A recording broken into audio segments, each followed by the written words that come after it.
Spiderman एक tracker बना रहा था, लेकिन एक एक्सपेरिमेंट बुरी तरह गलत हो गया। एक सिंपल डिवाइस बनाने के बजाय उसने गलती से सेल्फ रेप्लिकेटिंग रोबोट्स को जन्म दे दिया। ये मशीन्स सिर्फ एंडलेसली मल्टीप्लाई ही नहीं हुई, बल्कि आयरन मैन के आर्मर को पीस बाय पीस खा भी गई। कुछ ही पलों में टोनी का सूट टूटने लगा, जिससे उसे अपने आर्मर की तरफ रिट्रीट करना पड़ा। लेकिन वहां पहुंचकर हालात और भी खराब निकले। उसके हर आर्मर सूट को पहले ही स्क्रैप में बदला जा चुका था। स्पाइडरमैन ने तुरंत माफी मांगी, लेकिन असली डिजास्टर तो अभी शुरू हुआ था। दरवाजों की दरारों से एक अजीब मेटेलिक सब्सटेंस बाहर निकलने लगा और एक मैसिव स्वार्म में इकट्ठा हो गया।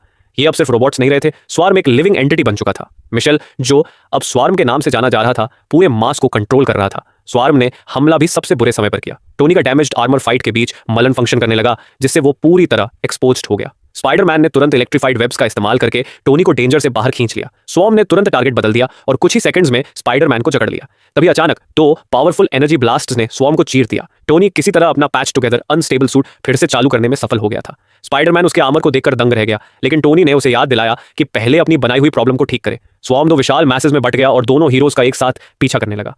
टोनी का बेयरली फंक्शनिंग आर्मर लंबी लड़ाई के लिए बना ही नहीं था। तभी स्वॉर्म ने एक बार फिर रूप बदल लिया और एक जाइगेंटिक मैकेनिकल स्पाइडर में मर्ज हो गया, जो हर सेकंड और बड़ा होता जा रहा था। टोनी बिना हिचकिचाए उस पर टूट पड़ा, लेकिन उसका सूट इतना पनिशमेंट सह नहीं पाया। आर्मर प्लेट्स टूट गई, सिस्टम्स फेल हो गए और वो जोर से जमीन पर जा गिरा। स्पाइडरमैन समय रहते उसे बचा लेता है। तभी वो नोटिस करता है कि मिशेल पूरे स्वॉर्म को ट्रैकर सिग्नल के जरिए कंट्रोल कर रहा है।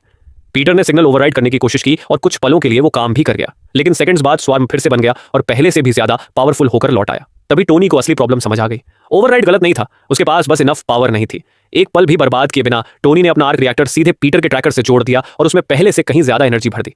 सिग्नल स्टेबलाइज हो गया। अपने आखिरी मौके के साथ दोनों हीरोज सीधे स्वॉर्म के हार्ट में घुस गए। लिविंग मेटल ने उन्हें पूरी तरह निगल लिया। कोर के अंदर पीटर ने ओवरराइड सिस्टम को उसकी एब्सोल्यूट लिमिट तक पुश कर दिया।